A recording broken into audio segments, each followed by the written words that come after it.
Hello bachcho, let's read this question. The question is, the kidneys help regulate acid-base balance by controlling level of dash in the blood. Option A CO2, B H plus ion, C H3O CO3 minus ions या फिर D B and C। ठीक है, अब देखो समझते हैं। हमारी जो किडनी होती है, किडनी की जो फंक्शनल यूनिट होती है वो होती है नेफ्रॉन। और नेफ्रॉन जो होता है इसमें भी दो पार्ट्स होते हैं, डिवाइडेड होता है। सबसे पहला होता है ग्लोमेरुलस और दूसरा होता है रीनल ट्यूब्यूल। अब ये जो रीनल ट्यूब्यूल है इसमें भी पार्ट्स आते हैं, पीसीटी प्रॉक्सिमल कॉन्वोल्यूटेड ट्यूब्यूल, उसके बाद आता है हेनलेज लूप, उसके बाद आता है डीसीटी डिस्टल कॉन्वोल्यूटेड ट्यूब्यूल, और उसके बाद आती है फाइनली कलेक्टिंग डक्ट। ठीक है, अब ये यूरिन फॉर्मेशन का काम है जिसमें काफ़ी सारे स्टेप्स हैं, लेकिन यहाँ पे हमारा मेन फोकस होगा एसिड बेस बैलेंस पे। तो जो मेन पार्ट्स हेल्प करते हैं किडनी के वो है पीसीटी, हेनलेज लूप और डीसीटी और हमारी कलेक्टिंग डक्ट। ठीक है, अब इनको एक एक करके देखते हैं। सबसे पहले आते हैं हम पीसीटी की तरफ।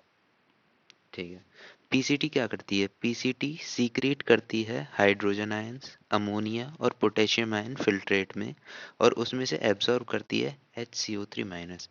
मतलब कि एब्जॉर्प्शन होता है HCO3 माइनस का और सीक्रेशन होता है हाइड्रोजन आयंस, अमोनिया और पोटेशियम आयंस का। अब आते हैं हेनलीज लूप। हेनलीज लूप में मेनली वाटर और इलेक्ट्रोलाइट्स का होता है। इसकी दो लिम्ब होती हैं, डिसेंडिंग और असेंडिंग, दोनों का अपना अपना फंक्शन है, लेकिन मोटा मोटा देखो तो वाटर और इलेक्ट्रोलाइट्स इनसे ही रिलेटेड काम है इसका भी।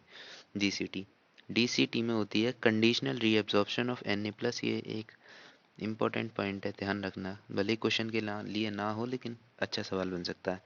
लेकिन डीसीटी जो है क्या क्या करती है, ये रीअब्जॉर्ब करती है HCO3 माइनस, मतलब कि जो हमारे का बाइकार्बोनेट आयंस होते हैं, और सीक्रेट करती है पीसीटी की तरह ही H प्लस, पोटेशियम और NH3 आयंस, जिससे कि पीएच और जो सोडियम पोटेशियम बैलेंस होता है बॉडी का वो बना रहे हैं। अब आते हैं कलेक्टिंग डक्ट। कलेक्टिंग डक्ट भी हमारी एसिड बेस बैलेंस में ही लगी हुई होती है, या फिर इसी को कह लो तुम आयोनिक बैलेंस। तो ये मोटी मोटी चीज़ थी जो हमारी किडनी में होता है एसिड बेस बैलेंस को मेंटेन करने के लिए। अब देखो हमसे पूछा क्या है, the kidneys help regulate acid base balance by controlling the levels of. Carbon dioxide है कहीं पर भी नहीं है। H प्लस, हाँ H प्लस है, काफ़ी सारी जगह पर है। और अब आते हैं बाइकार्बोनेट। बाइकार्बोनेट है, बाइकार्बोनेट भी है, देखो ये रहा, ये रहा H प्लस, ये रहा, ये रहा। तो हमारा करेक्ट आंसर क्या होगा? बी भी ठीक है, सी भी ठीक है, मतलब कि आंसर क्या होगा हमारा? D, both B and C. Hope you understood it well, thank you very much.